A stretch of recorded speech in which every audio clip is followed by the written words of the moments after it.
Hello అందరికీ. హాలిడేస్కి మా అబ్బాయి అయితే వాళ్ళ అమ్మమ్మ వాళ్ళ ఊరు వెళ్ళిండు. మా అమ్మ నా కోసం అసలు ఏమేమి పంపించిందో వచ్చేయండి.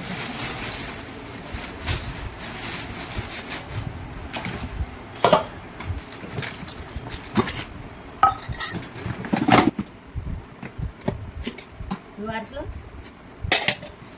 చక్రాలు, మిక్చరు,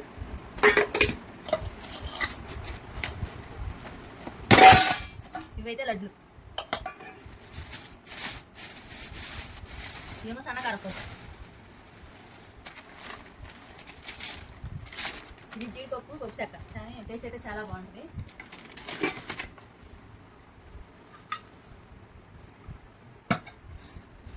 ఇదైతే నెయ్యి, చాలా బాగుంది. సో వేడి అన్నంలో ఎల్లిపాయ కారం వేసుకుని తింటే మాత్రం సూపర్గా ఉంటుంది ఈ నెయ్యి. మా అమ్మ అయితే ఇవి పంపించింది. మీ అమ్మ వాళ్ళు కూడా ఎలాగైనా నాకు కామెంట్ చేయండి.